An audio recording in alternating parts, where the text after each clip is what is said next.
بسم الله الرحمن الرحيم حسبنا الله ونعم الوكيل نعم المولى ونعم النصير بسم الله الرحمن الرحيم الحمد لله رب العالمين بارئ الخلائق أجمعين وهو أرحم الراحمين في موضع العفو والرحمة وأشد المعاقبين في الشدة والنقمة ثم الصلاة والسلام والتحية والإكرام على رسوله البشير النذير السراج المنير مولانا ومولى الثقلين جد الحسنين أبي القاسم محمد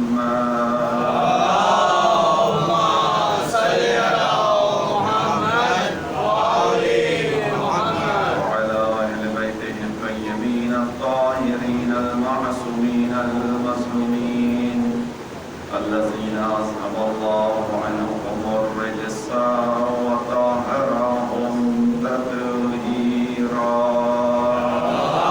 اللهم صل على محمد وآل محمد سيما قرة عين الرسول الزهراء البتول ومولانا صاحب العصر والزمان أما بعد قال الله الحكيم في كتابه الكريم بسم الله الرحمن الرحيم لقد كان لكم في رسول الله أسوة حسنة لمن كان يرجو الله واليوم الآخر وذكر الله كثيرا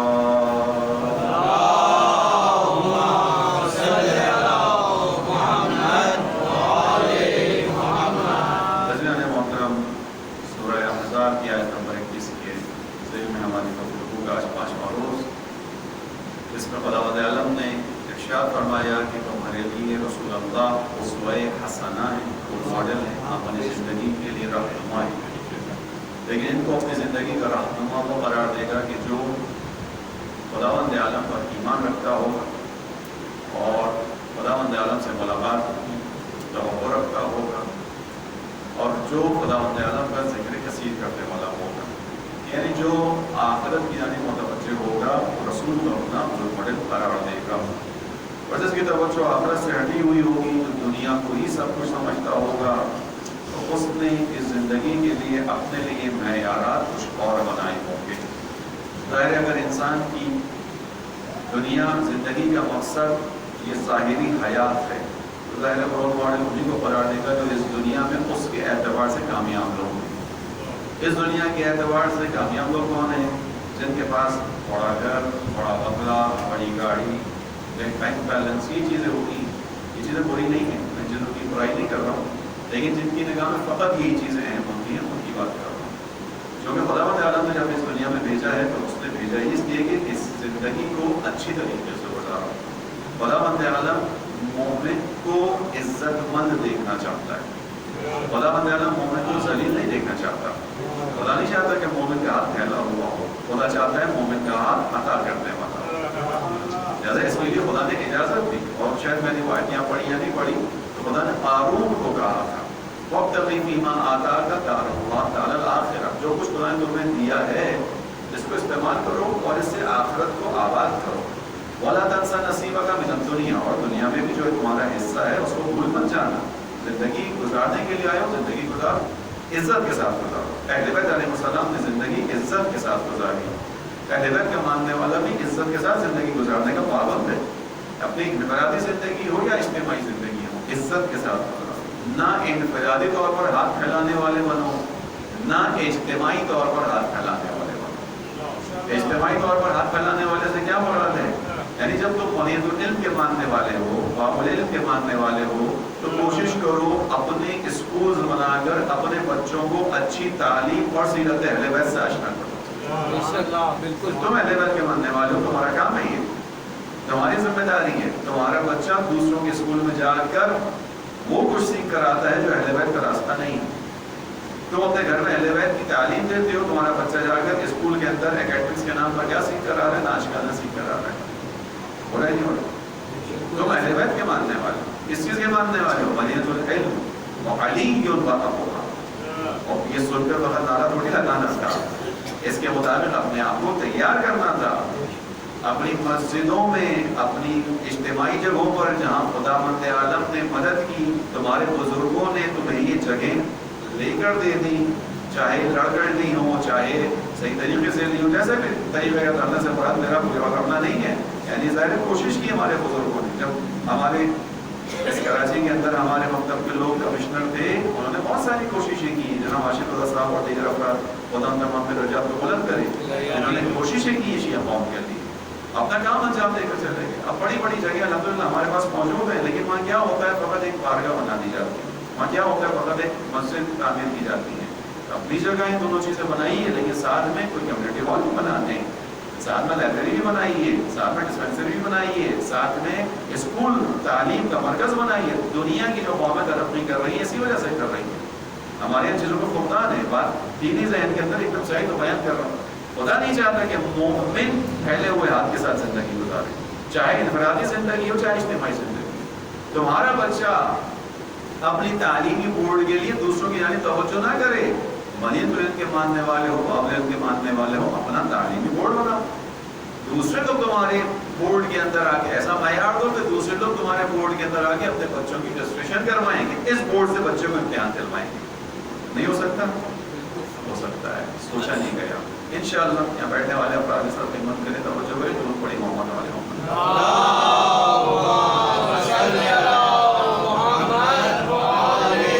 خدا نے رسول کو نمونہ عمل قرار دیا. تمہارا نمونہ عمل رسول ہے. اگر زندگی چاہتے ہو عزت والی زندگی، آسائش والی زندگی، ایسی زندگی گزارو جیسے رسول نے گزاری ہے.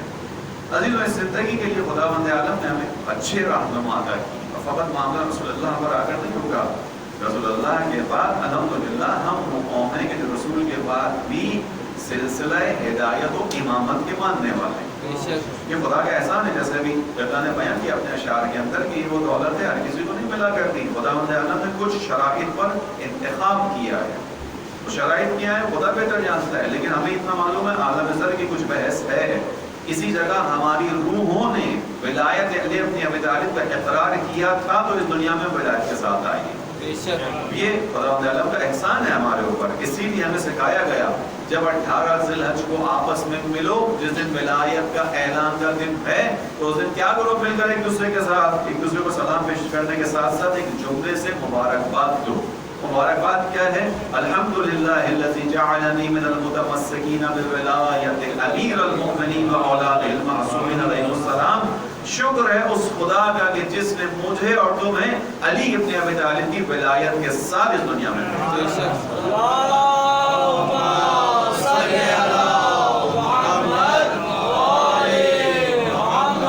یہ وہ امتیازات ہیں جو خدا نے ہمارے لیے خلق کی ہیں. ہم اس دنیا میں آئے ہیں اسی ولایت کے ساتھ آئے ہیں. بس اس چیز کی توجہ رکھیے گا. باقی ولایت کا چیپٹر بہت خوبصورت ہے، ولایت کی بات بہت خوبصورت ہے. اور اس کے اندر ابھی چونکہ انہوں نے قبلہ نے اپنے اشعار میں یہ بھی کہا کہ بعض دفعہ اشعار میں جو ہے وہ خاص عنایت ہوتی ہے. البتہ یہ نہیں کہوں گا کہ ہمیشہ ایسا ہوتا ہے. آپ کا ظاہر اپنا ایک نظریہ ہے، آپ ماشاء اللہ صرف شاعری سے تعلق رکھتے ہیں، لیکن اکثر ایسا ہوتا ہے، مدد ہوتی ہے. اور بعض جگہوں پر اہل بیت علیہ السلام خاص نگاہ بھی کرتے ہیں. کلام کے اوپر ڈیپینڈ کرتا ہے کلام کیسا ہے، کس نیت سے لکھا گیا ہے، مقصد کیا ہے. اور اس کے اندر ایک شاعر ہیں ایران کے جن کا شہریار کا نام دیا گیا ہے. وہ شاعر تھے آیت اللہ العظمیٰ بروجردی کے زمانے میں. بہت بڑے شاعر تھے اور بہت ہی بڑے مجتہد کا تذکرہ کر رہا ہوں، جو علم الانصاب اور علم الرجال کے ماہر تھے. یعنی لوگ آیت اللہ مہراج نجفی کے پاس آ کر اپنا شجرہ بیان کرتے تھے اور آیت اللہ مہراج نجفی اس شجرے کو دیکھ کر ان کے پاس علم تھا بتاتے تھے کہ تم سادات ہو یا نہیں، سید نسل میں سے ہو یا نہیں. بہت بڑی شخصیت کو یہی قصہ میں نے بیان کیا تھا.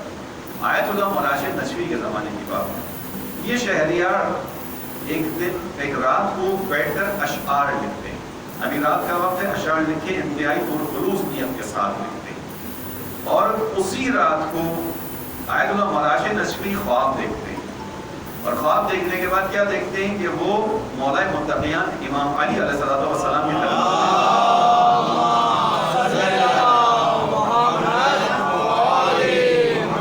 بیٹھے ہوئے ہیں اور اسی محفل کے اندر امام سے آواز دیتے ہیں ہمارا شہریار کہاں ہے؟ شہریار شاعر تھا، ہمارا شہریار، یہ افتخار ہے انسان کے لیے، ہمارا شہریار کہاں ہے؟ فخر ہے، امام کسی کو اپنی طرف سے نسبت دیں۔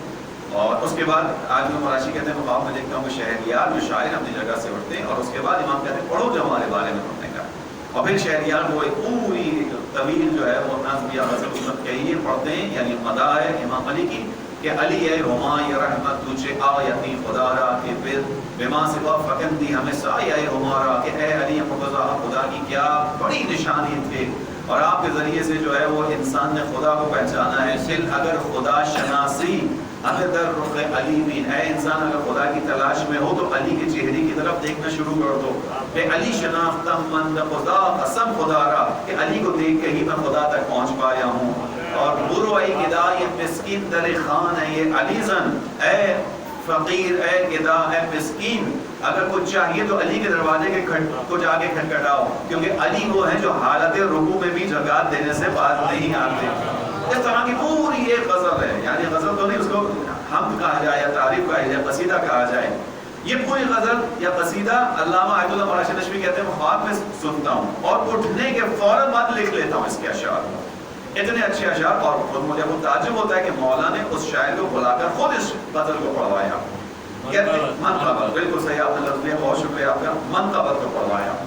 کہتے ہیں اس کے بعد صبح ہوتی ہے، میں اس شاعر کی تلاش میں جاتا ہوں اور وہ شاعر مجھ سے ملتا ہے، اور ملنے کے بعد میں اس سے کہتا ہوں تو مبارکباد کا مستحق ہے۔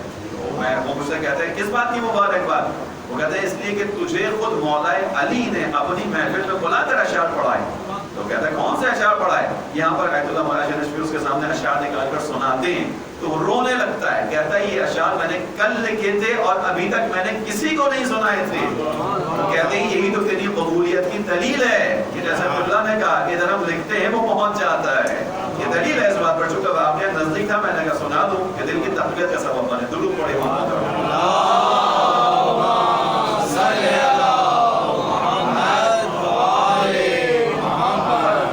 کہیں ایسا بھی ہوتا ہے عزیزوں کہ جس شاعر کے ساتھ کچھ انس اور الفت ہو اہل بیت کو تو اس کے اشعار کی تصحیح بھی ہوتی ہے۔ انہی شاعروں میں سے ایک شاعر تھا جس کا نام حاجب تھا، اس نے ایک مصرع کہا امام علی کے بارے میں، ایک شعر کہا، اس نے کہا کہ حاجب اگر محاسبہ حشر و علیس، فارسی میں کہا تھا، فارسی شاعر تھا، حاجب اس کا نام تھا، حاجب اگر محاسبہ حشر و علیس من ضامنم ہر چے کے بخواہی گناہ کن۔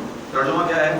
حاجب اگر روز حشر حساب کتاب مولا متقیان کے ہاتھ میں ہے تو پھر میں تمہاری ضمانت دیتا ہوں جو چاہے کرو کوئی مسئلہ نہیں، مولا بخشوا دیں گے۔ ٹھیک ہے، یہ ایک شعر پڑھ دیا اس نے، حاجب اگر محاسبہ حشر و علیس من ضامنم ہر چے کے بخواہی گناہ کن۔ کیوں؟ کیونکہ علی کون ہے؟ علی ہمارے، توجہ رکھیے گا، ہمارا بھی تو نظریہ یہی ہے نا، اشعار کی اصطلاح کہاں؟ جہاں غلط پڑھنے والا کوئی غلط پڑھتے اور اس سے الفت ہو۔ عزیزوں اس کے خواب میں مولا متقیان آئے اور آنے کے بعد اس سے کہا کہ تو نے جو اشعار پڑھے ہیں ان میں ایک اصلاح کر لے۔ یہ بھی کسی کی سعادت ہے کہ مولا غلط چیز کی اصلاح کر دے۔ اس لیے بیان کر رہا ہوں کہ آج ہمارے اشعار میں امام کا نام لے کر غلو اور شرک کیا جا رہا ہے، اس لیے بیان کیا گئی یہ بات کہ اس کی طرف توجہ رکھیے گا۔ یہ غلو، یہ شرک کی بحث امام کو پسند نہیں آتی ہے۔ کسی جگہ آ کر تو امام اصلاح کر دیں گے، ہر جگہ آ کر امام اصلاح نہیں کریں گے، چونکہ کلی معیار دیا گیا ہے۔ جب انسان اس انتظار میں نہ رہے کہ مولا خواب میں آ کر اصلاح کریں گے تو کروں گا ورنہ یہ شعر صحیح ہے، نہیں، ایسا نہیں ہے۔ اس نے کیا پڑھا تھا؟ حاجب اگر محاسبہ حشر و علیس، حاجب اگر عالم محشر میں حساب کتاب علی کے ہاتھ میں، من ضامنم ہر چے بخواہی گناہ کن، پرواہ کس بات کی؟ علی تو اپنا ہی ہے نا، جو چاہو گناہ کرو۔ امام نے کہا تو نے ایک لائن تو صحیح پڑھی ہے، دوسری لائن غلط ہے۔ پہلی لائن صحیح ہے، وہ کیا ہے؟ حاجب اگر محاسبہ حشر و علیس۔ خوب توجہ رکھیے گا، ایک نقطہ دینا چاہ رہا ہوں کہ اس پہلے مصرے کے اندر کیا ہے؟ عالم حشر کا حساب کتاب کس کے ہاتھ میں قرار دیا گیا؟ مولا کے ہاتھ میں۔ مولا نے آگے اس کی تردید نہیں کی کہ ایسا نہیں ہوگا، حساب کتاب مولا متقیان کے ہاتھوں میں ہی ہوگا، کیونکہ جب وہ اصلاح کرنے آ رہے ہیں تو پہلے مصرے میں بھی کوئی غلطی ہوتی مولا اصلاح کر دیتے۔ مولا نے کہا یہ جملہ تو صحیح ہے، حاجب اگر محاسبہ حشر و علیس، دوسرے جملے کی اصلاح کر، دوسرے مصرے کی اصلاح کر۔ اور اس نے کہا کیا کروں؟ کہا اس طرح پڑھ، شرم از رخ علی کنو کمتر گناہ کن، آج اگر حساب کتاب علی کے ہاتھ میں ہے تو پھر علی سے تھوڑا شرم کرو، اپنے گناہوں کو کم کرو، علی سے شرم کرو. کیوں؟ کیونکہ علی کھڑے ہو کے حساب لے رہے ہوں گے. جب علی کھڑے ہو کے حساب لے رہے ہوں گے تو کیا تمہیں اچھا لگے گا گناہوں کا انبار علی کی خدمت میں لے کے جاؤ؟ تمہیں اچھا لگے گا کہ علی کے سامنے اپنی نافرمانیوں کو لے کے جاؤ؟ نہیں. شرم از رخ علی کنو، کم تر گناہ. درود پڑھی محمد والے. اللہم صلی علی محمد وآلِ محمد. یہ شاعری ایک بہت قیمتی سرمایہ ہے. شعر کے اندر وہ صلاحیت ہے کہ ایک ایک گھنٹے کی تقریر ایک بیت کے اندر آ جاتی ہے. صلاحیت خدا انشاءاللہ جتنے بھی شاعر حضرات ہیں، جتنے بھی مقبول خان حضرات ہیں، ان سب کی توفیقات میں اضافہ فرمائے، اور وہ اشعار کہ جس کے ذریعے سے دلوں کو تقویت ہو، ایمان کی سلامتی ہو اور دین اسلام کی نصرت ہو، انشاءاللہ وہ اشعار پڑھنے اور کہنے کی ہم سب کو توفیق عطا فرمائے. تمام شعراء، تمام مقبول خانوں کی سے سلامتی کے لیے ایک مرتبہ باوجود بلند صلوات پڑھیں. صلی علی محمد وآلِ محمد. وہ عزیز اپنے موضوع کی طرف آتے ہیں. رسول اللہ اسوہ حسنہ ہے، رسول اللہ عملی نمونہ ہے. خدا بند عالم نے ہمارے لیے رول ماڈل قرار دیا. تمام انبیاءوں کا طریقہ کار ایک ہی رہا. ہم اس موضوع کو آپ کے سامنے لے کر چل رہے ہیں. آج 5واں دن ہے کہ رسول اللہ کا راستہ ہی امام حسین کا راستہ تھا. وہ اسیر و بصیرت جدی و ابی، یہی کربلا کا راستہ ہے. انبیاء کا راستہ بھی ایک ہی راستہ ہے. انبیاء کی سیرت بھی ایک ہی سیرت ہے. انبیاء کے حالات اس زمانے کے اعتبار سے مختلف ہوتے تھے. ہر نبی کا زمانہ مختلف تھا، لہذا اس زمانے کے اختلاف کی وجہ سے انبیاء کا طریقہ کار مختلف رہا، لیکن سیرت انبیاء ایک ہی تھی. خدا مند عالم نے ہر نبی کے ذمہ یہی کام لگایا کہ معاشرے کو خدا کی طرف دعوت کی جائے، معاشرے کو خدا کی وحدانیت کی طرف بلایا جائے، لوگوں کے ذہن میں اس بات کو راسخ کیا جائے کہ اس کائنات کا بنانے والا، چلانے والا خدا ایک ہی ہے، اللہ ایک ہی ہے. اللہ کے علاوہ اس کائنات کے اندر کوئی مؤثر نہیں ہے سوائے اس کے کہ خدا کسی کو ان کاموں کے لیے منتخب کر دے. جیسے خدا نے منتخب کیا ہے. خدا بند عالم جب ملائکہ کے ذریعے سے کام لے سکتا ہے تو پھر ایسی کچھ شخصیات کو بھی خدا طلب کر سکتا ہے جو اشرف الانبیاء ہوں، اشرف الانبیاء کے گھرانے والے ہوں، کہ ان کو خدا بند عالم ملائکہ سے افضل قرار دیتا ہے. یعنی جناب سیدہ کے گھر میں جناب سلمان نقل کرتے ہیں کہ ایک مرتبہ رسول اللہ نے کسی کام سے بھیجا، جناب سیدہ کا حیات ہے، صحن ہے، سلمان اس مقام پر ہیں کہ اذن دخول کے بعد داخل ہو جاتے ہیں صحن کے اندر. کیا منظر آنکھوں سے دیکھتے ہیں کہ مولا حسین علیہ السلام گہوارے میں ہیں. گہوارے کو جھلانے والا تو کوئی نہیں ہے مگر گہوارہ ہل رہا ہے.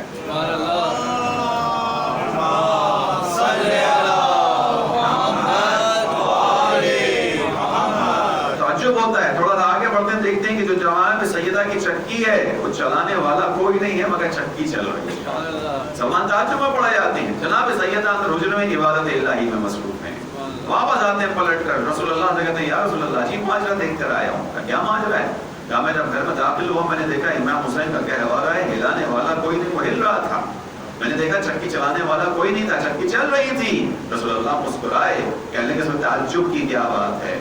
زہرا خداوند عالم کی وہ کنیز خاص ہیں کہ جب وہ محراب عبادت میں کھڑی ہوتی ہیں تو خدا ملائکہ کو ان کے کاموں کے لیے لگا دیا کرتا ہے. یہ جناب اہل بیت کے گھرانے کی عظمت ہے. بس رسول اللہ کو خدا نے نمونہ عمل قرار دیا. انبیاء کی سیرت بھی یہی تھی. انبیاء کی سیرت اور رسول اللہ کی سیرت ایک ہے، حالات مختلف ہو سکتے ہیں. اسی سیرت انبیاء کے اندر خداوند عالم نے نبیوں سے کیا چاہا؟ معاشرے کی اصلاح کرو، معاشرے کی رہنمائی کرو. وَلَقَدْ بَعَثْنَا فِي كُلِّ أُمَّةٍ رَسُولًا أَنِ اعْبُدُوا اللَّهَ وَاجْتَنِبُوا الطَّاغُوتَ. ہم نے ہر قوم میں، ہر امت میں ایک رسول کو مبعوث کیا. کیوں کیا؟ تاکہ یہ رسول کیا کام کرے؟ أَنِ اعْبُدُوا اللَّهَ، لوگوں کو دعوت دے اللہ کی بندگی کی، اللہ کی طرف بلائے. وَاجْتَنِبُوا الطَّاغُوتَ، اور کفر و طاغوت کی حکومت سے نکلوائے. یہ تمام انبیاء کی صفات کو بیان کیا گیا ہے. اسی لیے عزیزان محترم قرآن کریم میں آپ اگر آ کر دیکھیں گے تو آپ کو نظر آئے گا کہ اکثر انبیاء نے اپنے زمانے کے لوگوں کا، ظالموں کا استکبار کا مقابلہ کیا ہے. یہ جو سوچ ہے کہ انبیاء کا کام فقط تبلیغی کام تھا، یہ غلط سوچ ہے. انبیاء فقط تبلیغ نہیں کرتے تھے. تبلیغ کر کے فقط یہ نہیں تھا کہ انہوں نے بتا دیا اور اس کے بعد دشمن اسلام سے، طاغوت سے انہیں کوئی سروکار نہیں تھا. نہیں، قرآن کریم کی آیات اس بات کی گواہ ہیں. میں آپ کے سامنے چند آیات پڑھوں گا ابھی. مثال کے طور پر خداوند عالم نے بیان کیا ان الذین یکفرون بآیات اللہ، وہ لوگ جو ہماری آیات کا انکار کرتے ہیں اور کیا کرتے ہیں، وَيَقْتُلُونَ النَّبِيِّينَ بِغَيْرِ حَقٍ، اور انبیاء کو بغیر کسی حق یعنی بنا کسی جرم کے قتل کرتے ہیں. يَقْتُلُونَ النَّبِيِّينَ بِغَيْرِ حَقٍ وَيَقْتُلُونَ النَّاسَ وَيَقْتُلُونَ الَّذِينَ يَأْمُرُونَ بِالْقِسْطِ مِنَ النَّاسِ، اور لوگوں میں سے ان کو بھی مار دیتے ہیں کہ جو لوگوں کو عدل و انصاف کی دعوت دیتے ہیں. فَبَشِّرْهُمْ بِعَذَابٍ عَلِيمٍ، ان لوگوں کو سخت ترین عذاب کی بشارت دی جائے. کن لوگوں کو؟ جو نبیوں کو بغیر حق کے یعنی بغیر گناہ کے مارتے ہیں. اب وہ سوچئے کہ اگر ایک نبی کسی علاقے میں آ کر لوگوں کو فقط یہ کہہ رہا ہو کہ لوگوں اس کائنات کا بنانے والا ہے، لوگوں یہ کائنات اس بنانے والے نے بنائی ہے، وہ تمہیں اپنی طرف دعوت دے رہا ہے، آؤ اس کی طرف رخ کر کے کھڑے ہو جاؤ، تو لوگ اس کی طرف رخ کر کے کھڑے ہو جائیں گے. اس دعوت سے آیا کسی کو کوئی نقصان پہنچ رہا ہے؟ ظاہری طور پہ کوئی بڑا نقصان نہیں ہے اس کے ذریعے. ٹھیک ہے، پہلے لوگ جو ہے وہ بتوں کی پرستش کرواتے تھے، اب کیا کریں گے؟ اب عبادت خانے بنوا دیں گے. عبادت خانوں کے اندر لوگ نماز پڑھنے آئیں گے، ان کا چلتا ویسے ہی چلتا رہے گا جیسے پہلے چلتا تھا، جیسے آج کل بہت ساری جگہوں میں چلتا ہے. ٹھیک ہے، معاملہ کہاں خراب ہوتا ہے؟ یہ انبیاء کو مارا کیوں جاتا تھا؟ اس لیے کہ انبیاء فقط یہ نہیں کہتے تھے آؤ خدا کی اطاعت کی طرف آؤ. انبیاء اس بات کو جانتے تھے کہ جب تک معاشرے کے اندر سے طاغوت ختم نہیں ہوگا اس وقت تک خدا کی عبادت ہو نہیں پائے گا. طاغوت کو ختم کرنا پڑے گا، فساد کو ختم کرنا پڑے گا. طاغوت کیا کرتا ہے؟ فساد کا مرکز ہوتا ہے. جب تک فساد کے مرکز کو ختم نہیں کرو گے عبادت الہی نہیں ہو پائے گی. لہذا انبیاء کی تعلیم ان دو چیزوں کے اوپر ہے، ان اعبدوا اللہ واجتنبوا الطاغوت، آؤ اللہ کی بندگی کرو. اور اللہ کی بندگی کیسے کرو؟ طاغوت کا مقابلہ کر کے کرو. تمام انبیاء کی تعلیمات ہیں، تمام انبیاء کو خدا نے حکم دیا ہے. یہ سیرت تمام انبیاء کی ہے، حتیٰ وہ نبی کے جن کے بارے میں ہمارے یہاں ایک تصور پایا جاتا ہے کہ حضرت عیسیٰ کا دین کیسا دین ہے. حضرت عیسیٰ کا دین تو کل کا کل جو ہے وہ محبت پر مبنی ہے. مثلا کیا محبت پر مبنی ہے؟ ایک جملہ نقل کیا جاتا ہے حضرت عیسیٰ کے دین میں یہ تعلیم ہے کہ اگر کوئی تمہارے گال پر تھپڑ مار دے تو تم کیا کرو؟ دوسرا گال اس کے سامنے کر دو. مشہور رائج جملہ ہے جو غلط ہے. رائج جملہ ہے، غلط ہے، ایسا نہیں ہے. کیوں؟ کیونکہ حضرت عیسیٰ کا دین خدا کی طرف سے آئے، خدا کی طرف سے آئے. حضرت عیسیٰ نے خود ایجاد نہیں کیا. حضرت عیسیٰ کا دین خدا والا ہے، خدا نے دین دیا ہے. آیا خدا نے کسی مومن کو یہ حق دیا ہے کہ وہ اپنی توہین کروائے؟ تو جواب نفی میں. خداوند عالم کسی مومن کو یہ حق نہیں دیتا کہ وہ اپنی توہین کروائے. خدا کسی مومن کو یہ حق نہیں دیتا کہ وہ اپنی تذلیل کروائے. خوب توجہ کیجیے گا، خدا کی نگاہ میں مومن کی حرمت کعبے سے زیادہ ہے. اپنی طرف سے بیان نہیں کیا، آپ کے سامنے روایت ہے. مومن کی حرمت اور آبرو کعبے سے زیادہ ہے. کعبے کا احترام ہے، مومن کی حرمت ہے. خدا اس بات کو بیان نہیں کرتا. خدا اس چیز کو نہیں چاہتا کہ کوئی مومن ذلیل اور ذلیلانہ زندگی گزارے. کیسے ممکن ہے کہ حضرت عیسیٰ کو خدا کہے کہ عیسیٰ تم جو اخلاق لے کر آئے ہو اس اخلاق کے اندر یہ تعلیم دو کہ اگر کوئی تمہاری ایک گال کی طرف تھپڑ مار دے تو تم اس کو بولو تم دوسری طرف بھی مار دو. نہیں، تعلیمات عیسیٰ نہیں، تحریف ہے. اسی لیے آیت اللہ جوادی آمولی ان آیات کی تفسیر میں بیان کرتے ہیں کہ خدا بند عالم کا احسان ہے کہ قرآن کریم وہ کتاب ہے جو جاویدانہ کتاب ہے، قیامت تک کے لیے ہے. اس کے اندر کوئی تحریف نہیں ہے. اگر قرآن کریم نہ ہوتا تو لوگ صحیح عیسیٰ اور موسیٰ کی شناخت بھی نہیں کر سکتے تھے. کیوں؟ کیونکہ ان کی کتابوں میں اب جو عیسیٰ نظر آتے ہیں، ان کی کتابوں میں تحریف شدہ کتابیں ہیں، وہ عیسیٰ ہیں، وہ موسیٰ ہیں جو نعوذ باللہ من ذالک شراب تک کو پی لیتے تھے. تحریف شدہ توراۃ کے اندر ہے، تحریف شدہ کتابوں کے اندر ہی تمام چیزیں ہیں. تمام عقائد بتا رہا ہوں آپ کو، حالانکہ منع ہے لیکن اس کی نسبت دی گئی. کہا گیا کہ عیسیٰ پیتے تھے، نعوذ باللہ من ذالک. آیت الجوادی ہم بھی کہتے ہیں کہ قرآن نہ ہوتا تو اس بات کی پہچان نہ ہوتی کہ عیسیٰ کی عظمت کیا ہے. قرآن نے آگے جناب عیسیٰ کی عظمت کو دوبارہ سے زندہ کروایا. قرآن نے آگے حضرت موسیٰ کی عظمت کو زندہ کیا. قرآن نے آگے جناب مریم کی عظمت کو بیان کیا ہے. وہی آیا کہ جب حبشہ کے اندر جناب جعفر طیار نے نجاشی کے سامنے پڑھی تھی اور اس نے کہا تھا تمہارا مریم کے بارے میں یہ نظریہ ہے جو تم نے بیان کیا. حضرت جعفر طیار نے کہا ہاں، خداوند عالم نے مریم کے بارے میں یہ بیان کیا کیا قرآن میں. اس کو سن کر نجاشی کی آنکھوں میں آنسو آئے تھے کہ یہ تو جناب مریم کی پاک دامنی کی دلیل ہے جو تم نے پڑھا ہے. بس توجہ کیجئے گا عزیزو. دین نبی، ہر نبی کا دین عزت والا دین ہے. ہر نبی کا دین طاغوت سے مقابلے کا دین ہے. ہر نبی کو خدا نے حکم دیا اعبد اللہ واجتنبوا الطاغوت. کوئی نبی بھی اس کے بغیر زندگی نہیں گزارتا تھا. اسی لیے مشکلات کا شکار رہے. اگر فقط عبادت ہوگی وہ عبادت جو ہمارے یہاں رائج ہے تو پھر کبھی بھی کوئی مشکل نہ ہوتی، کبھی بھی کسی کو کوئی مشکل پیش نہ آتی، کبھی کسی نبی کا کوئی نہ فقط راستہ نہ روکتا، بلکہ شاید استقبالی طاقت میں خود نبی کو کہتے ہیں کہ ہم تمہیں بڑی بڑی مسجدیں بنا کر دیتے ہیں، آؤ یہاں پر عبادتیں کرو. کون سے دین کے ساتھ مسئلہ ہوتا تھا؟ جہاں پہ طاغوت کے نفی کے لیے نکلا جاتا ہے، جہاں طاغوت کے مقابلے پہ کھڑا ہوا جاتا ہے. اس کی دلیل لے لیجیے سورہ صف کے اندر خدا مند عالم نے بیان کیا یا ایھا الذین آمنوا کونوا انصار اللہ کما قال عیسی ابن مریم للحواریین من انصاری الی اللہ قال الحواریون نحن انصار اللہ. کیا ترجمہ ہے؟ اے صاحبان ایمان آؤ اللہ کی نصرت کرنے والے بن جاؤ. اے صاحبان ایمان یا ایھا الذین آمنوا کونوا انصار اللہ. قرآن ہے، روایت نہیں ہے. اے صاحبان ایمان آؤ اللہ کے ناصر بنو، اللہ کے مددگار بنو. جیسے کہ عیسیٰ نے اپنے حواریوں سے کہا تھا. کیا کہا تھا؟ جیسے عیسیٰ نے کہا تھا اپنے حواریوں سے کہ من انصاری اللہ، تم میں سے کون ہے جو اللہ کی راہ میں میرا مددگار بنے؟ قال الحواریون، حواریوں نے کہا نحن انصار اللہ، ہم اللہ کے مددگار ہیں. فآمنت طائفۃ من بنی اسرائیل وکفرت طائفہ، بنی اسرائیل میں سے کچھ لوگ اپنے اس قول پر باقی رہے، کچھ نے انکار کر دیا. فَأَيَّدْنَا الَّذِينَ آمَنُوا عَلَىٰ عَدُوِّهِمْ فَأَصْبَحُوا ظَاهِرِينَ. اور اس کے بعد جو لوگ ایمان پر رہے ہم نے ان کی مدد کی اور وہ اپنے دشمن پر غالب آ گئے. یہ سورہ صف کی آیت ہے. اس کے اندر آپ ملاحظہ کیجئے خدا کیا کرے؟ آؤ مدد کرو اللہ کی. جیسے عیسیٰ نے مدد مانگی ابد زمانے کے لوگوں سے اور لوگوں نے کہا ہم مددگار ہیں. تو اس آیت کے اندر کیا مفہوم نظر آ رہا ہے؟ عیسیٰ کس چیز کے لیے مدد مانگ رہے ہیں؟ عیسیٰ کس چیز کے لیے لشکر جمع کر رہے ہیں؟ طاغوت سے مقابلے کے لیے کر رہے ہیں. یہ اسلام، دین اسلام ہر زمانے کا دین دین اسلام رہا ہے.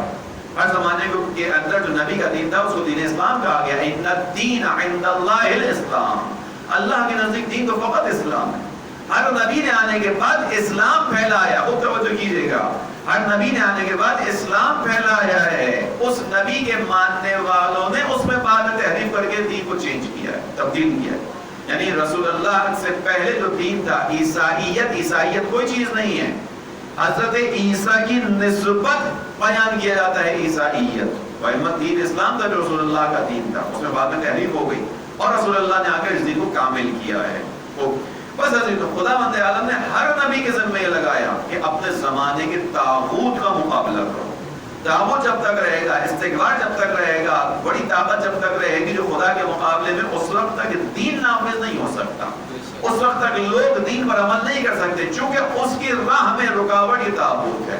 بس یہ اگر سیرت بیک آ گئی تمام انبیاء کی تو یہی سیرت جناب رسول اللہ کی بھی ہے. خدا مند عالم نے رسول اللہ کو بھی حکم دیا ہے. رسول اللہ بھی اسی سیرت کے ساتھ مبعوث ہوئے ہیں. حالانکہ رسول اللہ رحمت للعالمین ہے، رسول اللہ کائنات کے لیے رحمت بن کر آئے ہیں، مگر اس کے باوجود خدا مند عالم نے رسول اللہ کو جہاد کے خصوصی حکم دیے. دو سورتوں کا حافظ ہمیں تذکرہ کرو، سورہ توبہ آیت نمبر 9 اور سورہ تحریم آیت نمبر 73. سورہ توبہ کی آیت نمبر 73 ہے، سورہ تحریم کی آیت نمبر 9 ہے. دونوں صورتوں کے اندر ایک ہی آیت ایک ہی الفاظ کے ساتھ آئی. یا ایھا النبی جاہد الکفار والمنافقین واغلظ علیہم ومأواہم جہنم وبئس المصیر. یا ایھا النبی کون ہے؟ کون مصداق ہے؟ کس کو خطاب کر رہا ہے خدا؟ رسول اللہ کو جو رحمت للعالمین ہے. یا ایھا النبی، اے نبی، جاہد الکفار والمنافقین، جہاد کرو. کس سے کرو؟ کفار سے اور منافقوں سے. وغلظ علیہم، وغلظ علیہم شدت ہے، وغلظ علیہم اور ان کے ساتھ شدت سے پیش آؤ، شدت سے پیش آؤ. وغلظ علیہم ومأواہم جہنم، ان کا ٹھکانہ تو جہنم ہے. وبئس المصیر، اور کتنا برا راستہ ہے جس پر یہ چل رہے ہیں. توجہ کیا آپ نے؟ دو جگہوں پر خداوند عالم نے رسول اکرم کو جہاد کا حکم دیا. رسول اکرم کو خدا تعالیٰ نے دو جگہوں پر تاکید کر کے کہا کہ تمہیں جہاد کرنا ہے، تمہیں کوشش کرنی ہے. عزیز اور وہی صورت ہے کہ سورہ یوسف والی سورہ صف والی آیات کو ذہن رکھیے کہ خدا نے حضرت عیسیٰ نے کیا کہا، آؤ میری مدد کرو، آؤ میری نصرت کرو تاکہ میں یہ مقابلہ کر سکوں دشمن کے مقابلے میں۔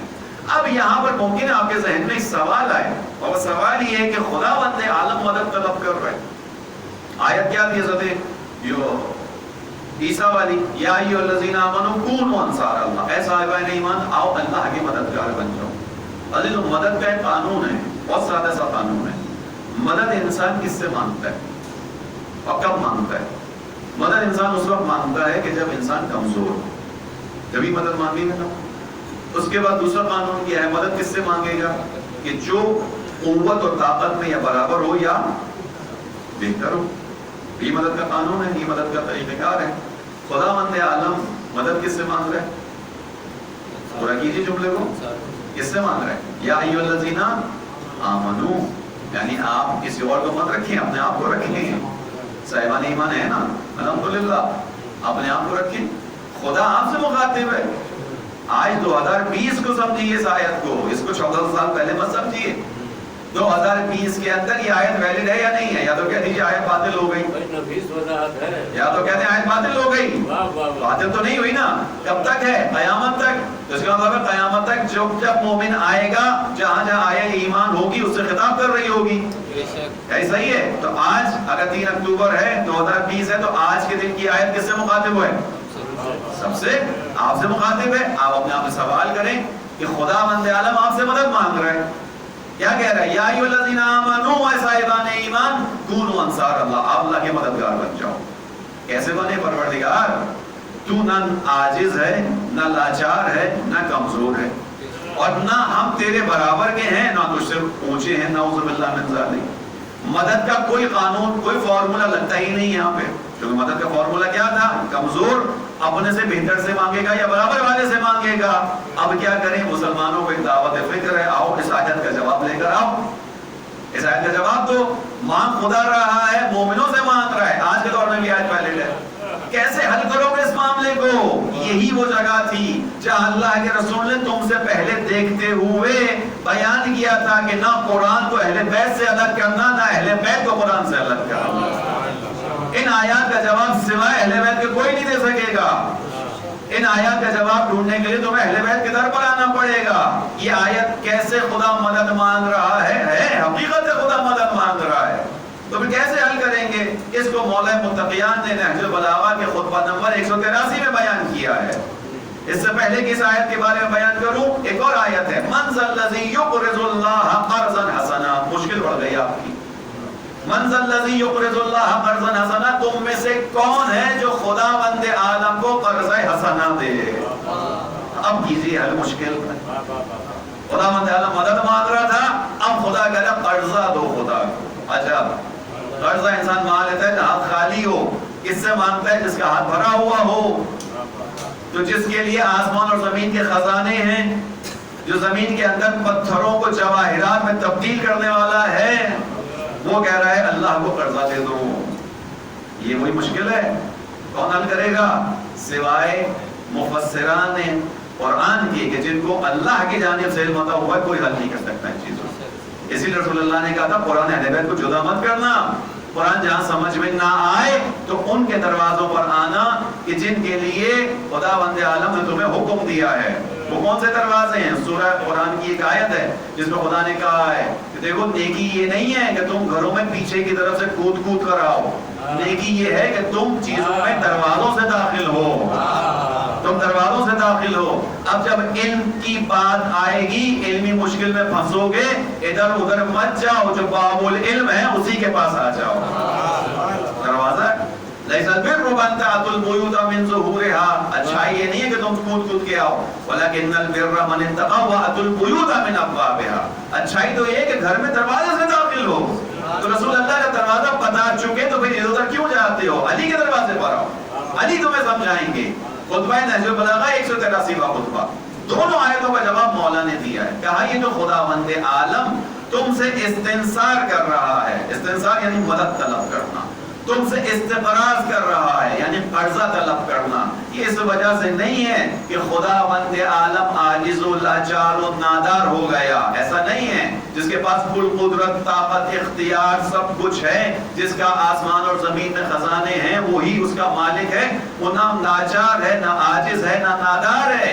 یہ فقط استقراض اور استنصار اس لیے ہے کہ خدا تمہیں آزما سکے کہ تم خدا کی عطا کردہ دولت و قوت میں سے اس کی راہ میں کتنا خرچ کر سکتے ہو، اس لیے تمہیں آزما رہا ہے۔ اور اسی چیز کو مولا متقیان نے اپنی زندگی میں کر کے دکھایا۔ اگر خدا نے علی مرتضیٰ کے بازوؤں میں اضافی طاقت رکھی تھی تو اس اضافی طاقت کو علی نے اپنے لیے خرچ نہیں کیا۔ جہاں در خیبر اکھاڑنا ہے در خیبر کو اکھاڑا، جہاں خندق عبور کرنی ہے خندق عبور کی، مگر فقط ان کاموں میں نہیں رہے۔ جہاں علی نے دیکھا کچھ لوگ غلامی کی زندگی گزار رہے ہیں، ان کے پاس زندگی عزت والی زندگی گزارنے کے لیے وسائل نہیں ہیں، وہاں علی نے کیا کیا؟ اپنی قوت بازو کو استعمال میں لے کر آئے، زمین کو کھودا، گٹھلیوں کو بویا، باغوں کو اگایا۔ جب باغ تیار ہو گیا غلاموں کو خرید کر باغ دیتے جاتے تھے کہ جاؤ آج کے بعد زندگی عزت کے ساتھ گزارو۔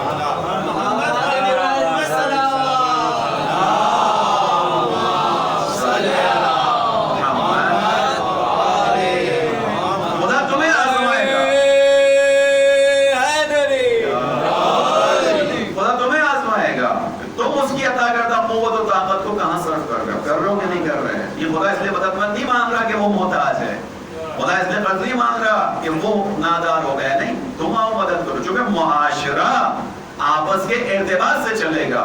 کل کی انشاءاللہ جو مجلس ہوئی اگر زندگی رہی اس میں اسی موضوع کو لے کر چلنا ہے۔ زمانے کے امام سے کل آپ کے سامنے کچھ باتوں کو بیان کروں گا۔ معاشرہ ہے یہی، آپس میں مل کر رہو گے، علی نے سکھایا۔ اضافی قوت خدا نے جو بازو علی کو دی کسی کے پاس نہیں تھی، لا بقا الا علی لا سیف الا ذو الفقار، لیکن فقط جنگ کے لیے تھوڑی ہے، یہ پورے معاشرے کی مشکل کشائی کے لیے ہے۔ معاشرے کے اندر لا تعداد ایسے لوگ ہیں جو محروم ہیں، جن کے پاس وسائل نہیں ہیں، علی اپنی اس قوت بازو کو ان کے لیے استعمال کریں۔ علی مرتضیٰ نے متعدد کنویں کھودے ہیں، متعدد باغ لگائے۔ میں اس کو ہمیشہ اس طرح پڑھتا ہوں کہ آپ آج بھی مسجد کوفہ جائیں، خدا آپ کو انشاءاللہ نصیب فرمائے جانا۔ مسجد کوفہ کی پشت پر مولا متقیان کا گھر موجود ہے، آپ آج بھی وہاں جاتے ہیں دیکھتے ہیں کنواں موجود ہے۔ تو انسان کی زندگی کے لیے تو ایک کنواں کافی ہوتا ہے، وہ کنواں جو اس وقت مولا نے کھودا تھا آج بھی پانی دے رہا ہے، ایسا ہی ہے، تو ایک کنواں کافی ہے۔ اتنے سارے کنویں کیوں کھودتے تھے علی؟ کیوں کھودتے تھے؟ اس لیے کہ خدا نے قوت دی تھی، ہر کسی کے بس میں نہیں تھا زمین کا سینہ چیر کر پانی نکالے، جس کو خدا نے طاقت دی تھی وہ کر رہا تھا۔ پیغام کیا ہے؟ جو خدا نے تمہیں صلاحیت اور قوت دی ہے، اپنی اس قوت اور صلاحیت کو فقط اپنے لیے متمرکز نہ رکھو، اپنی اس قوت اور صلاحیت کو لوگوں کے ساتھ شریک کرو، لوگوں کے ساتھ لے کر آؤ۔ یہ پیغام ہے، وہ خداوند عالم نے پیغام دیا عزیزوں، اے صاحبان ایمان آؤ اللہ کے مددگار بنو۔ جیسا کہ عیسیٰ نے اپنے حواریوں سے کہا، حواریوں نے کیا جواب دیا؟ خوب غور کیجئے گا، مدد مانگی ہے عیسیٰ نے، اسقال عیسیٰ ابن مریم، جیسے عیسیٰ نے کہا تھا من حواری اللہ، کون میری مدد کرے گا؟ تو مدد مانگی عیسیٰ نے، جواب دینا کس کو چاہیے تھا؟ عیسیٰ کو۔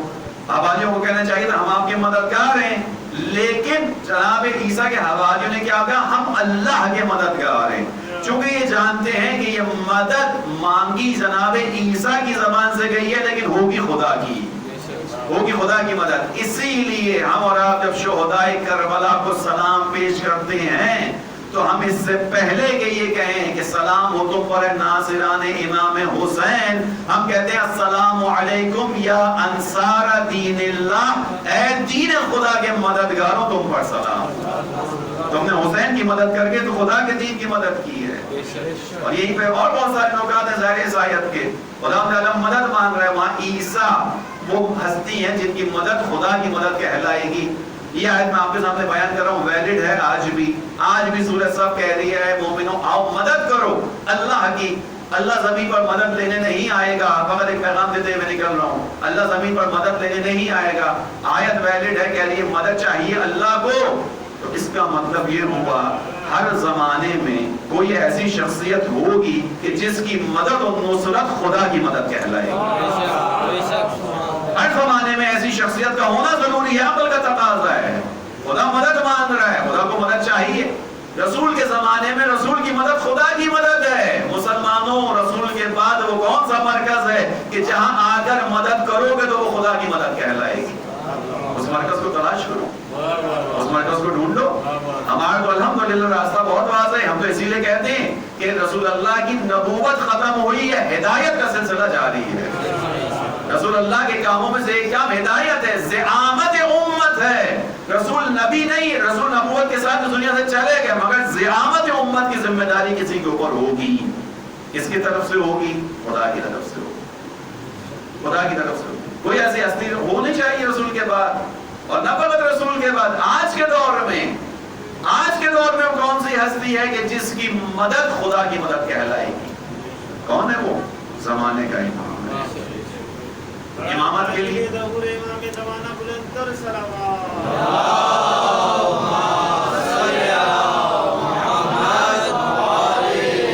زمانے کے امام کی مدد خدا کی مدد ہے. خود یہ آیت بہت سے پیغامات دے رہی ہے. خود اس آیت کے اندر غور کر لیا جائے تو سلسلہ امامت و ہدایت تو بہت واضح ہو جائے گا. میں آپ کے سامنے ایک پہلے بات رکھ رہا ہوں. خدا مدد مانگ رہا ہے، آج بھی مانگ رہا ہے. کس کی مدد کریں ہم؟ تو خدا کی مدد کہلائے. خدا تو نہیں آئے گا زمین پر مدد مانگ. بس عزیز یہی سیرت نبی کی ہے. یا ایھا النبی جاہد الکفار والمنافقین وغلظ علیہم. اے نبی جہاد کرو، کوشش کرو. یہ استکباری طاقت، یہ تعاقبی طاقت تمہیں دین آرام سے پھیلانے نہیں دے گی. اس کے لیے کوشش کرنی ہوگی، منافقوں سے لڑائی کرنی ہوگی، ان کے اوپر شدت سے پیش آنا ہوگا. ان کا جہنم ٹھکانا ہے، لیکن تمہارے ذریعے سے خدا انہیں عذاب کرے گا. تمہارے ذریعے سے ظاہری عذاب اس دنیا کے اندر ہے، آخرت کا عذاب اپنی جگہ. اسی سیرت کو لے کر امام حسین علیہ السلام کربلا میں آئے. امام حسین علیہ السلام کے خطبات کے اندر بہت وضاحت کے ساتھ ہے وہ جملہ الا ترون الی الحق لا يعمل به.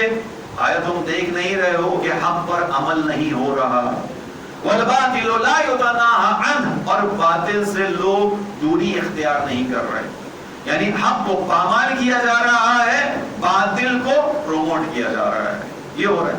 جب ایسا ہو تو امام حسین کیا کر رہے ہیں؟ یہ کہہ کر خاموش ہو گئے. امام نے یہ کہا کہ بس اب کیا کریں، حالات خراب ہو گئے. جیسے ہم لوگ معمولاً کہتے ہیں نا، ہمارے یہاں معاملات خراب ہو جائیں، چیزیں خراب ہو جائیں، ہمارا جملہ کیا ہوتا ہے؟ کیا کریں بھائی، حالات خراب ہو گئے، ماحول خراب ہو رہا ہے، محلہ خراب ہو رہا ہے، مسجد کے اندر کے معاملات خراب ہو رہے ہیں، انجمنوں کے معاملات خراب ہو رہے ہیں، نوحہ خانی کے اندر ایسے ایسے طریقے لائے جا رہے ہیں کہ وہ غم کی فضا ختم ہوتی جا رہی ہے.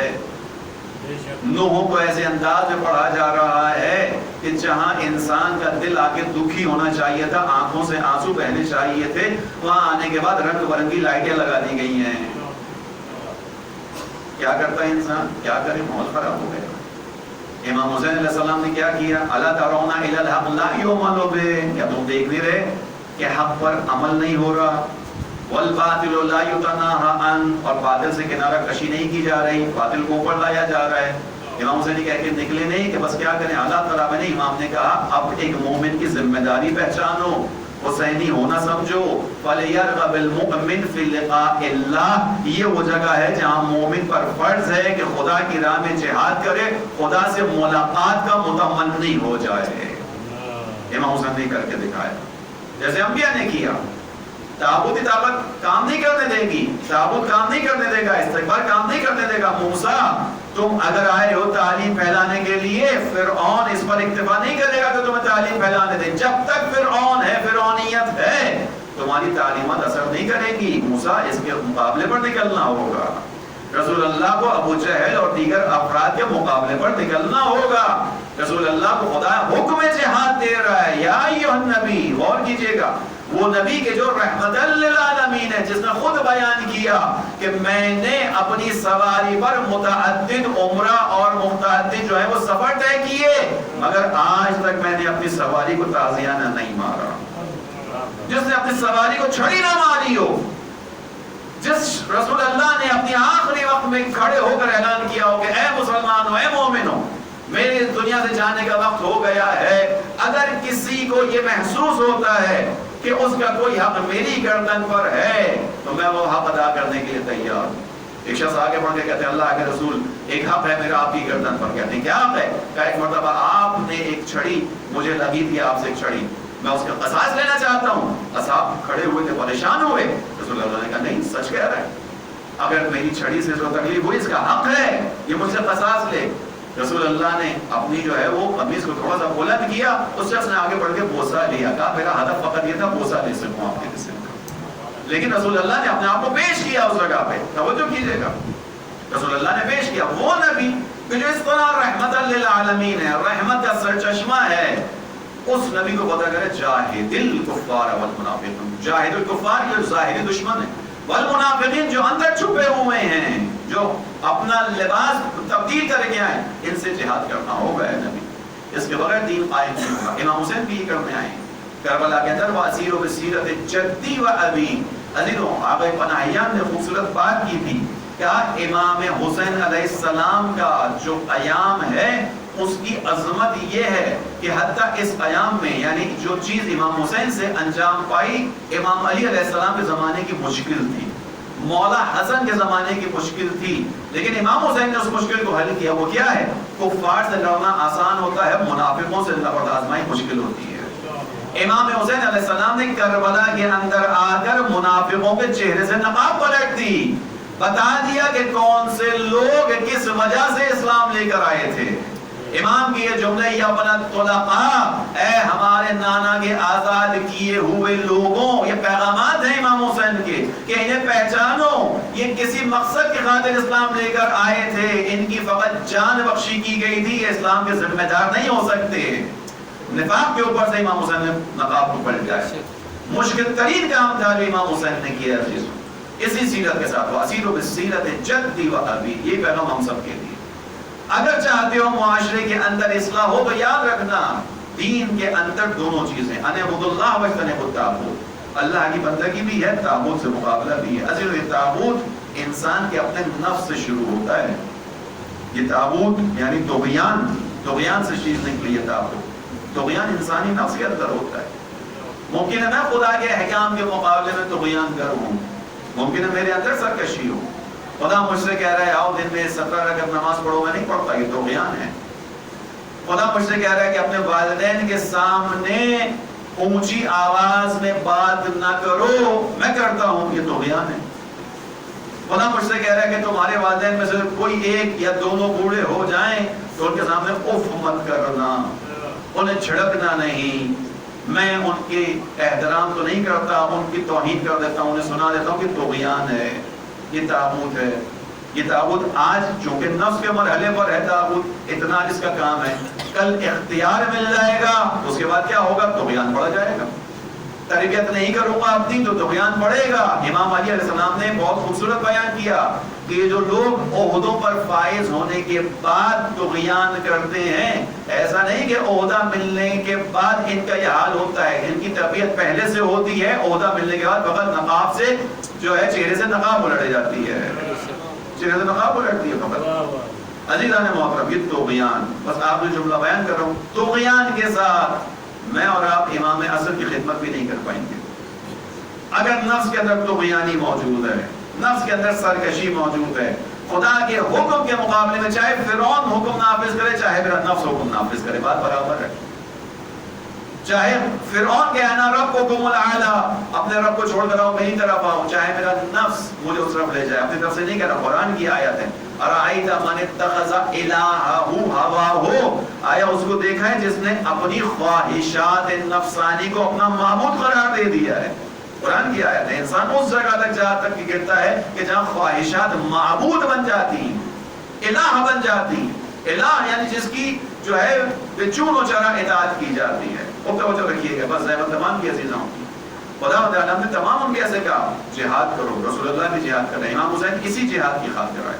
الا ترون الی الحق لا یعمل بہ, کیا تم دیکھ نہیں رہے ہو کہ حق پر عمل نہیں ہو رہا؟ والباطل لا یتناہی عن, باطل سے کنارہ کشی نہیں کی جا رہی. اب ذمہ داری امام نے طے کر دی. فلیرغب المؤمن فی لقاء اللہ, یہ وہ جگہ ہے جہاں خاموشی سے بیٹھنا نہیں ہے, یہ کہہ کر کہ بھائی حالات ایسے خراب ہیں ہم کیا کریں. نہیں, اپنی اصلاح کی کوشش کرو, اپنی عزت کو داؤ پہ لگانا ہو لگاؤ.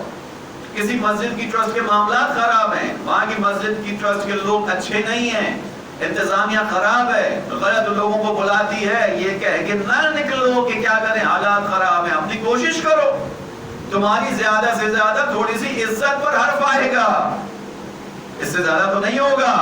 تمہارا مقام علی مرتضیٰ سے زیادہ تو نہیں ہے. علی مرتضیٰ کے لیے کیا زیارت میں پڑھتے ہو؟ وَلَمْ تَأْخُذْكَ فِي اللَّهِ لَوْمَةُ اللَّائِمِ. اے مولا میں گواہی دیتا ہوں آپ نے پوری زندگی خدا کی راہ میں کوشش کی، اس کوشش میں کسی ملامت کرنے والے کی ملامت سے خوفزدہ نہیں ہوئے ہیں. اگر علی سے تعلق ہے تو یہ راستہ ہے. اگر علی پیروکار، علی تمہارے امام اور رہنما ہیں تو یہ راستہ ہے. علی کے پیروکار ہو تو یہ راستہ ہے. کوئی راستہ خدا نے نہیں چھوڑا کہ کنارے سے نکل جاؤ، نہیں، کنارے سے نکلنے والا مومن نہیں ہوتا. اپنی ذمہ داری ادا کرو، معاشرے کے فساد کو دیکھ کر اس کی اصلاح میں اپنا حصہ ڈالو. معاشرے کے فساد کو دور کرنے کے لیے امام حسین نے کیا کیا؟ انی اريد ان، میں اپنے دانا کی اصلاح کی امت کی خاطر نکلا ہوں. یہی اصلاح تھی. یہ آج کے دور میں ہر حسینی کا فریضہ ہے. عزیزوں، اس چیز کو اس لیے بیان کر دیا کہ اس وقت شدت کے ساتھ فساد آ رہا ہے، شدت کے ساتھ تحریفات آ رہی ہیں مکتب اہل بیت کے اندر. وجہ کیا ہے؟ دشمن نے اس صدی کے اندر بدترین شکست اہل بیت کے مکتب سے کھائی ہے. بدترین شکست جو نصیب ہوئی ہے استقبالی طاقتوں کو وہ اہل بیت کے مکتب سے ہوئی ہے. آپ کے سامنے کی باتیں کوئی ٹھگی چھپی بات نہیں رہی ہے. انقلاب کے بعد سے شروع کیجئے اور آج تک کی تاریخ میں دیکھ لیجئے. انقلاب ایران کی بات کرو، تاریخ میں بدترین شکست اگر استقبالی طاقتوں کو ہوئی ہے تو اس مکتب تشیع کی وجہ سے ہوئی. 2006 کی جنگ جب حزب اللہ نے جیتی، اس زمانے کے عرب ممالک کے لوگ حسن نصر اللہ کی تعریفیں کرنے لگے. حسن نصر اللہ آپ ہیرو ہیں، آپ ہمارے رہنما ہیں، آپ آگے بڑھیں، ہم آپ کے ساتھ ہیں. شیعہ نہیں تھے، اہل سنت تھے، تعریفیں کرنے لگے. حسن نصر اللہ مکتب اہل بیت کا پالا ہوا انسان. حسن نصر اللہ نے اس موقع کو غنیمت جانا. کیا کہا؟ بظاہر مخاطب کیا اسرائیل کو، پیغام سب کو دیا. کہا اسرائیل تمہیں پتہ ہے تم کس سے جنگ کر رہے ہو؟ کس سے جنگ کر رہے ہو؟ ہم علی مرتضیٰ کی اولاد ہیں، ہم حسن مجتبیٰ کی اولاد ہیں، ہم حسین کے بیٹے اور ماننے والے ہیں. خوب سوال کیجئے اپنے آپ سے کہ حسن نصر اللہ اس موقع پر یہ جملے کیوں کہہ رہے ہیں؟ اس لیے کہ دنیا متوجہ ہوئی ہے اس کامیابی کی طرف. حسن نصر اللہ پیغام دے رہے ہیں کہ یہ کامیابی حسن نصر اللہ کی نہیں ہے، اس کامیابی کے پیچھے مکتب حسین ہے. اگر آنا ہے کامیابی تک تو راستہ حسین سے ملے گا. میں حسن نصر اللہ نے پیغام دے دیا کہ ہمیں پہچانو ہم کون ہیں. ہماری یہ قوت و طاقت نہ عرب ہونے کی بنیاد پر ہے، نہ اسلحے کی بنیاد پر ہے. ہماری اس قوت و طاقت کے پیچھے جو سرچشمہ ہے وہ حسین ابن علی. اگر چاہتے ہو عزت کی زندگی گزارو، حسین کے راستے پر آؤ. عزیز جناب، حسن نصر اللہ نے بیانات دیے. اس کے بعد مصر کے اندر ایک سال کے اندر 50,000 نہج البلاغہ بکی. جہاں پہ نہج البلاغہ پڑھی نہیں جاتی تھی، تعصب تھا.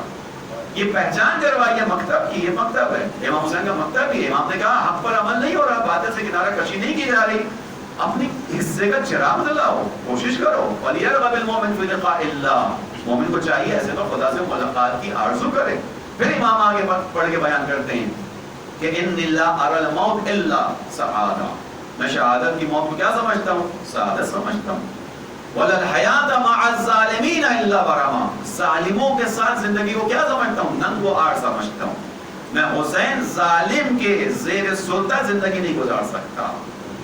میں حسین جس کی رگوں میں فاطمہ کا خون ہے برداشت نہیں کر سکتا کہ ظالم کے زیر سایہ زندگی گزارے.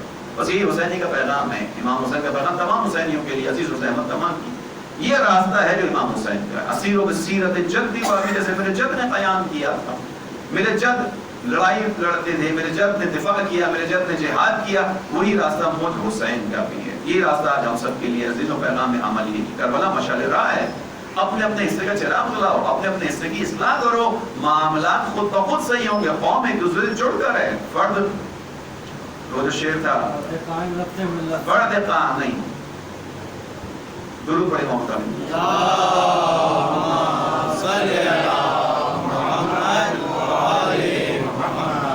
شعر تھا مشہور ہے، ابھی ہمیں نجمی صاحب میں نظر آ رہے ہیں، شاید وہ پیچھے سے اگر آواز لے کے بتا سکیں. فرد قائم ربط ملت سے ہے تنہا کچھ نہیں، موج ہے دریا میں اور بیرون دریا کچھ نہیں. فرد قائم ربط ملت سے.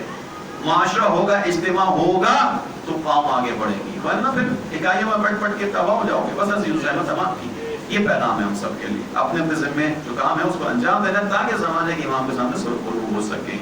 راستہ ہاں تکلیف والا ہوگا، راستہ مشکلات والا ہوگا، راستہ تہمت والا ہوگا، راستہ اذیت و عذاب والا ہوگا، لیکن اس بات کو یقین سے جانیے گا جتنی بڑی اذیتیں اور مشکلات تھیں وہ کربلا والے جھیل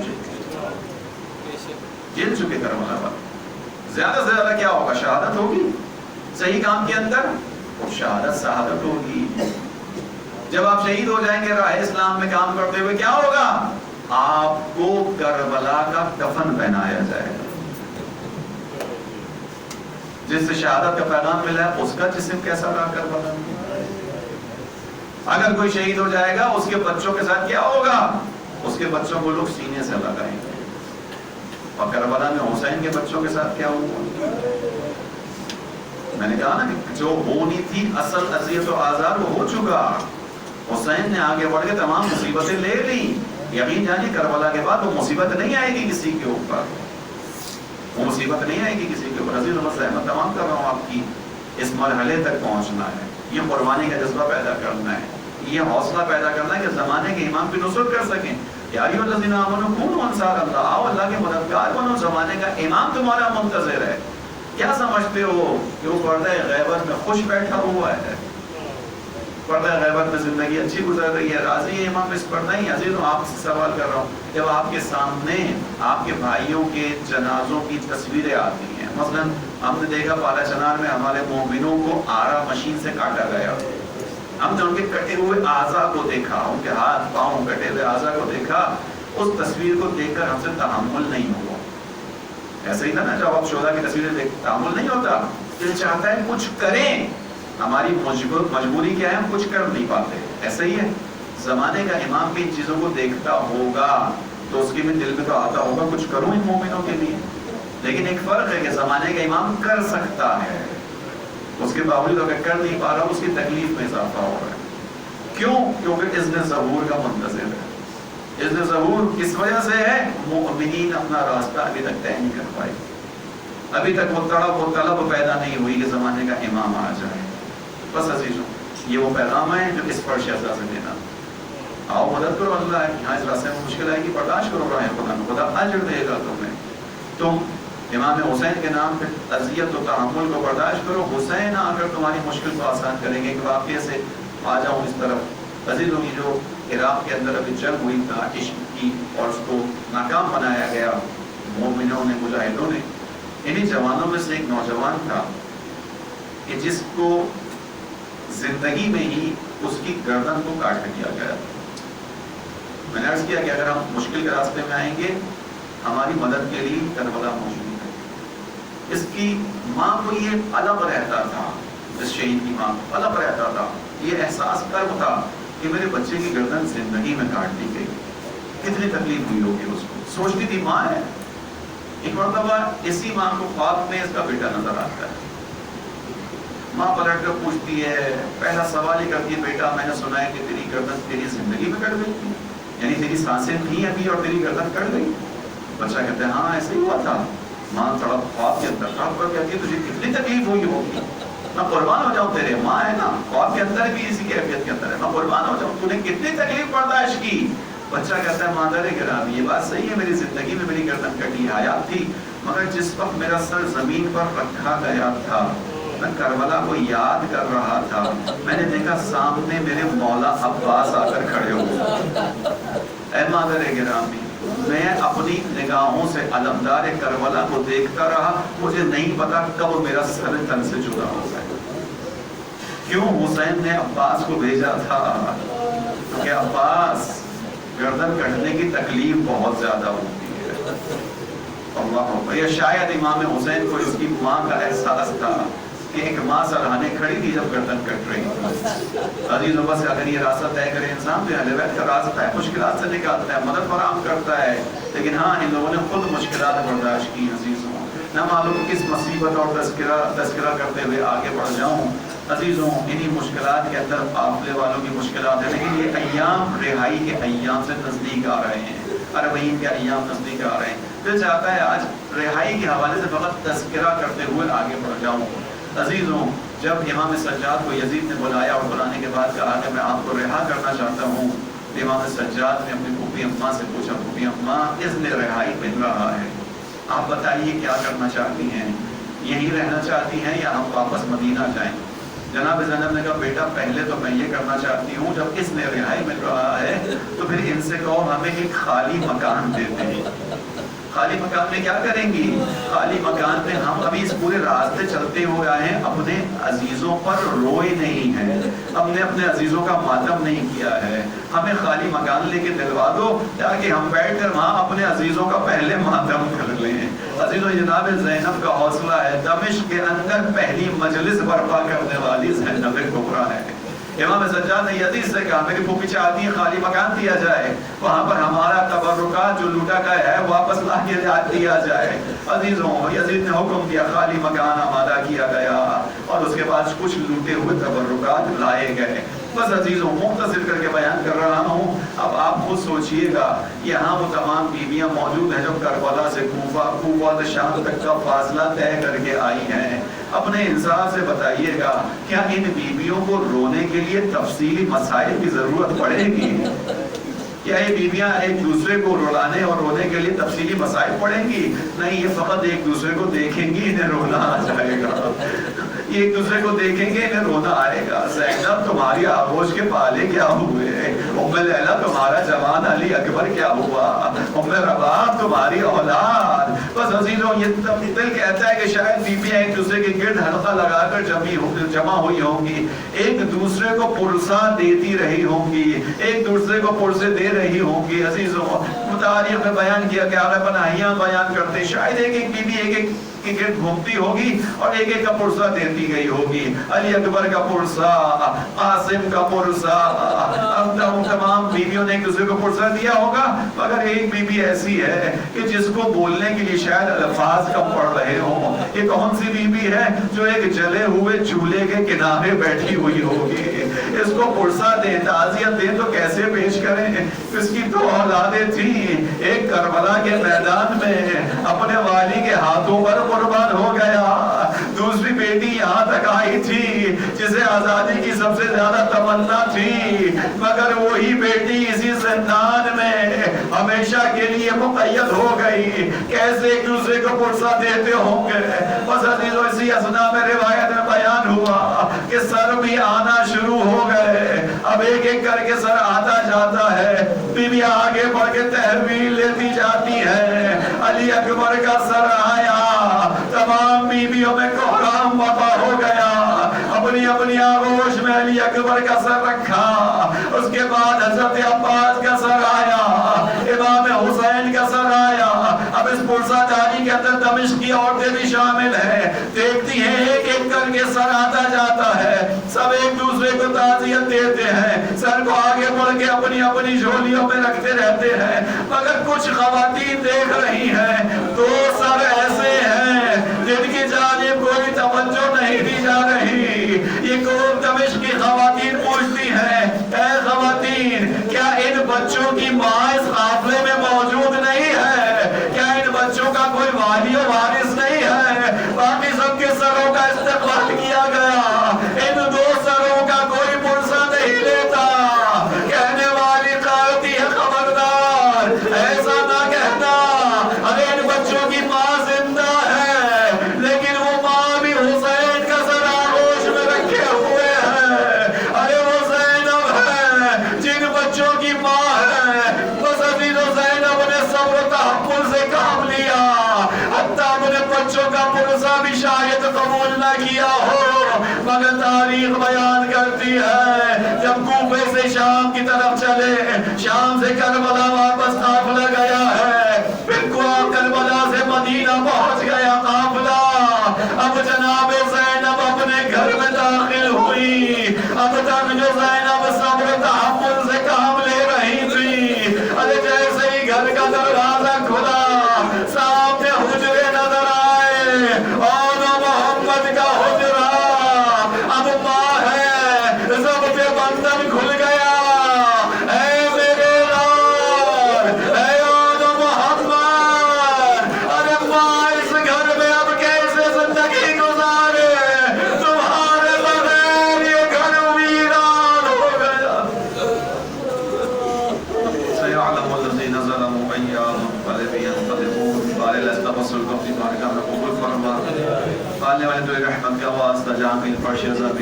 شہداء کو پچھانے والوں اس پہ آنے والے تمام مؤمنین و مومنات کی جان مال عزت آبرو کی حفاظت فرما. دعا الہ رحمت کے واسطے اس وقت دنیا میں جہاں کہیں بھی عزاداری مشکلات میں خصوصاً یمن، بحرین، نائجیریا، سعودی عرب اور کشمیر، ان جگہ کے مومنوں، عزاداروں اور ان کی عزاداری کی حفاظت فرما. دنیا میں جہاں کہیں مسلمان اس وقت مشکلات کا شکار ہیں سب کو مشکلات سے آسانی فراہم فرما. پروردگار رحمت کا واسطہ تمام بیماروں کو شفا عطا فرما. اس عالمی وبا کا خاتمہ فرما. کربلا کی زیارات کے راستوں کو ہم سب کے لیے آسان فرما. پروردگار جو زائرین زیارت پر جانے کے قابل ہوئے ان کی زیارت کو قبول فرما. سب کو صحت و سلامتی کے ساتھ واپس ان کے گھروں تک پہنچا. دنیا میں جہاں کہیں اربعین امام حسین ہو رہا ہے خدایا اس اربعین کی اور اس میں آنے والے تمام زائروں کی حفاظت فرما. ہمیں بھی توفیق عطا فرما کہ اس اربعین کو کراچی کے اندر اپنی اخلاقی اجتماعی ذمہ داری سمجھ کر اور اس عالمی وبا میں جو احتیاطی تدابیر بتائی گئی ہیں ان کا خیال کرتے ہوئے اس اربعین میں بھرپور طریقے سے شرکت کر سکیں. پروردگار تمام مراجع اعظام کو رہبر معظم کو صحت سلامتی دعا میں عنایت فرما. اپنی آخری حجت کے ظہور میں تعجیل فرما. ماتم حسین.